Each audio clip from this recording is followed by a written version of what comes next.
paz do Senhor, meu nome é Ana Clara e eu fui convidada para fazer a devocional de hoje. E já é o 18º dia da série Pensar e Agir com o tema Amor que Gera Vida, do mês de Juventude Batista. E eu vou falar com vocês, começar iniciando esse vídeo, falando sobre alguns significados que eu achei em um dicionário que eu tenho da versão da minha Bíblia, que é a de Almeida. E, enfim, esses significados eu achei muito interessantes e eu vou falar com vocês eles. E aí pode ser que no meio eu vou falando algumas coisinhas, mas o foco principal não é só isso. O primeiro, Deus é amor.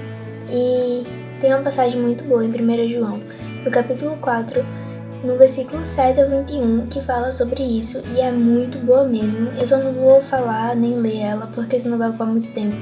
Mas leiam, é muito importante. E é isso. E aí, o segundo. Seu amor é a base da aliança, o fundamento da sua fidelidade e a razão da eleição do seu povo. E, enfim, isso é muito bonito, né? Porque o amor é a base da aliança de Deus. Uau!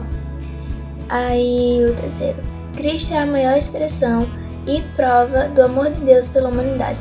Como fala em João 3,16, que Deus deu o seu único Filho para que todo aquele que nele crê não pereça, mas tenha vida eterna. É mais ou menos isso, e esse versículo é muito conhecido e realmente demonstra o amor de Deus por nós, né? Dando o único filho dele, que era sem pecado, sem mancha, sem nada, ele era perfeito para morrer por pecadores. Terceiro eu já falei, é o quarto agora. O Espírito Santo derrama o amor no coração dos salvos. O quinto, o amor é a mais elevada qualidade cristã, devendo nortear todas as relações da vida com o próximo e com Deus. E sobre ser a maior qualidade cristã, também tem falando em 1 Coríntios 13, que fala que agora existem 3 coisas: a fé, a esperança e o amor. Mas destas 3, a maior é o amor. É mais ou menos isso. Então a gente tem que entender que o amor é muito importante na vida cristã. Se a gente não ama, a gente não conhece a Deus. E porque Ele é amor. Ele é o próprio verbo amar. Agora, a sexta. Esse amor envolve consagração a Deus e confiança total nele, incluindo compaixão pelos inimigos e o sacrifício em favor dos necessitados. É muito difícil perdoar, né? E, enfim, a gente só acha que só deve amar quem ama a gente. Teve uma época que estava sendo muito usada a palavra ranço. Pra tudo o povo usava ranço.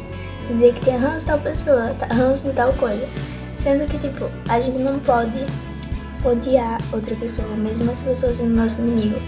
É aquilo que a gente tem que amar os nossos inimigos, porque seria muito fácil amar o próximo, só o próximo que nos ama, né? Só o próximo que nos presenteia, seria muito fácil. Mas enfim, não falarei só sobre isso, porque quando eu estava estudando, Deus me mostrou outra coisa para falar, uma palavra que eu acho até muito difícil de falar, mas que Ele me mostrou. E ela, o significado dela é muito interessante. Eu dividi tudo em post-its aqui, então eu vou falar. A palavra é propiciação. Essa palavra, ela significa o ato realizado para acalmar a ira de Deus. Porque,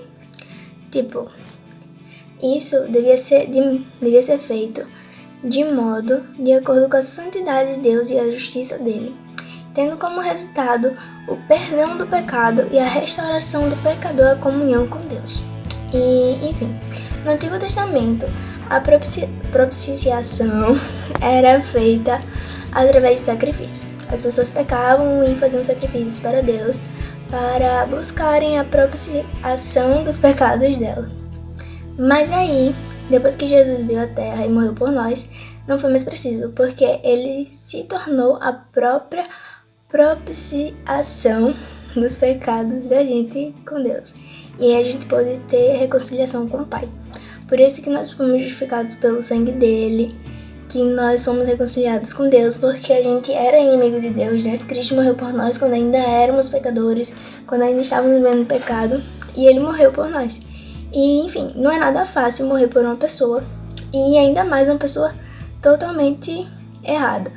Porque assim, pode até ser mais fácil morrer por uma pessoa boa, né? Mas por uma pessoa totalmente errada, que só peca e que não merece nenhum amor, não é fácil.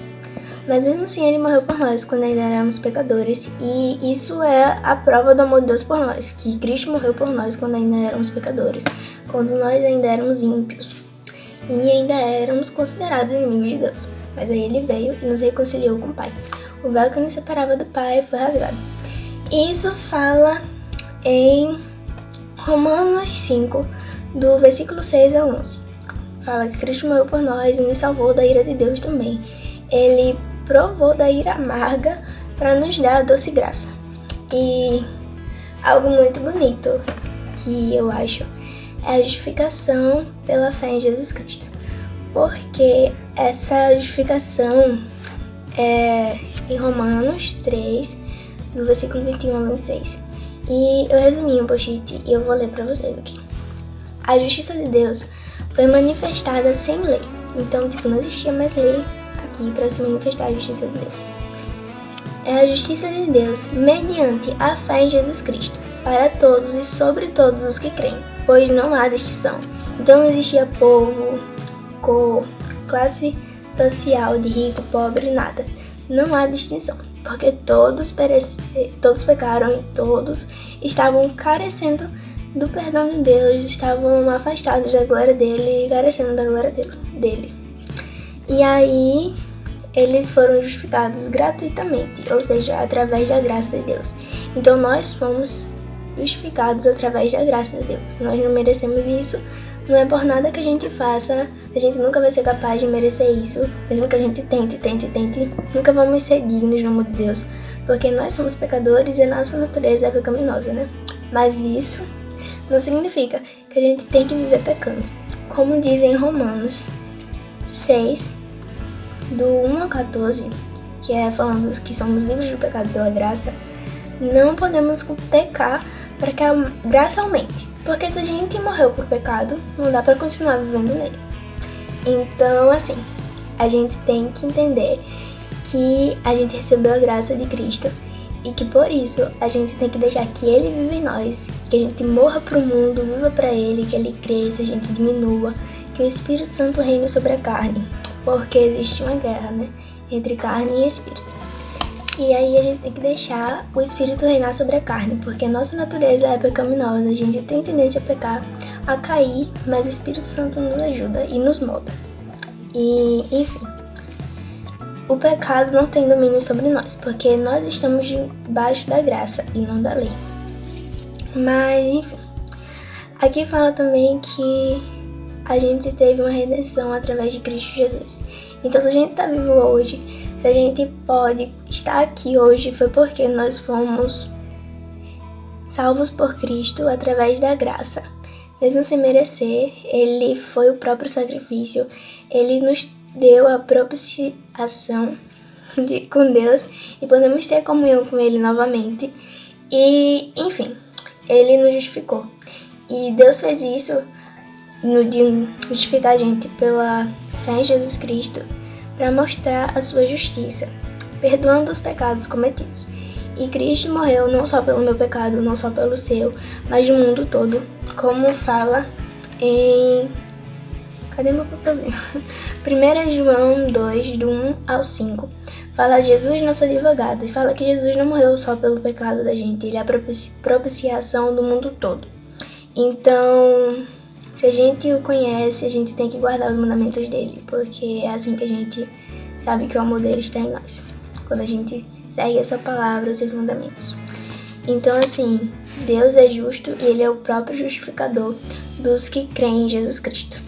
E aí eu vou falar com vocês só mais uma coisinha, que é de Isaías 53. Eu fiz um resumo e eu vou ler, e depois eu vou encerrar só lendo uma passagem que eu acho muito linda de Romanos 8, do 31 ao 39, ok? E é isso. Isaías 53, eu fiz um resumo. Nele não havia nenhuma beleza e nada que chamasse a nossa atenção e nos atraísse. Ele era desprezado e rejeitado entre os homens, homem de dores e sabe o que é padecer. Ele tomou sobre si as nossas enfermidades e as nossas dores levou sobre si. Nós os considerávamos como aflito, ferido de Deus e oprimido. Ele foi transpassado por causa das nossas iniquidades. O castigo que nos traz a paz estava sobre ele, e pelas suas feridas fomos sarados. Andávamos desgarrados como ovelhas, cada um se desviava pelo seu próprio caminho, mas o Senhor fez cair sobre ele as nossas iniquidades. Ele foi oprimido e humilhado, mas não abriu a boca, guardando a dor para si. Então, quando a gente sente dor, a gente geralmente fala, né? Mas ele guardou a dor para si, ele não falou nada, ele ficou como uma ovelha muda. Como um cordeiro, foi levado para o matadouro, e como ovelha muda diante dos tosquiadores, ele não abriu a boca, e agradou ao Senhor esmagá-lo, fazendo-o sofrer. Ele, mesmo sendo justo e sem nenhum pecado, levou sobre si o pecado de muitos, e pelas transgressões intercedeu. Então que a gente entenda que, mesmo que a gente peque, a gente não pode se afastar de Deus, a gente tem que se aproximar mais dele, né? Se achegar a ele, para que o Espírito Santo nos molde, para que o Espírito reine sobre a carne, e que a gente não é digno do amor dele, mas que ele nos deu a graça. Então, que a gente possa ser dependente dele, confiar nele, entender que nada nos separa do amor de Deus, e que mesmo que as pessoas nos abandonem, mesmo que as coisas e as circunstâncias mudem, o amor de Deus não muda, porque ele é o mesmo ontem, hoje e para sempre. E o amor dele não falha. E as misericórdias dele se renovam a cada manhã. E a gente pode se alegrar nele, mesmo que tudo mude. Mesmo que a figueira não floresça, ou que não haja fruto na videira, a gente pode se alegrar nele. E agora eu vou ler a última passagem e encerro o vídeo. Romanos 8, 31 ao 39. Nada nos separa do amor de Deus. Que diremos então à vista dessas coisas? Se Deus é por nós, quem será contra nós? Aquele que não poupou o seu próprio filho, mas por todos nós o entregou, será que não nos dará graciosamente com ele todas as coisas? Quem intentará acusação contra os eleitos de Deus? É Deus quem os justifica. Quem os condenará? É Cristo Jesus quem morreu. Ou melhor, quem ressuscitou, o qual está à direita de Deus e também intercede por nós. Quem nos separará do amor de Cristo? Será a tribulação ou a angústia, ou a perseguição, ou a fome ou a nudez, ou o perigo ou a espada? Como está escrito, por amor de ti somos entregues à morte continuamente, fomos considerados como ovelhas para o matadouro. Em todas estas coisas, porém, somos mais que vencedores, por meio daquele que nos amou. Porque eu estou bem certo de que nem a morte, nem a vida, nem os anjos, nem os principados, nem as coisas do presente, nem do porvir, nem os poderes, nem as alturas, nem a profundidade, nem qualquer outra criatura poderá nos separar do amor de Deus, que está em Cristo Jesus, nosso Senhor. É isso, fiquem com Deus. E a paz do Senhor. Eu fui criado para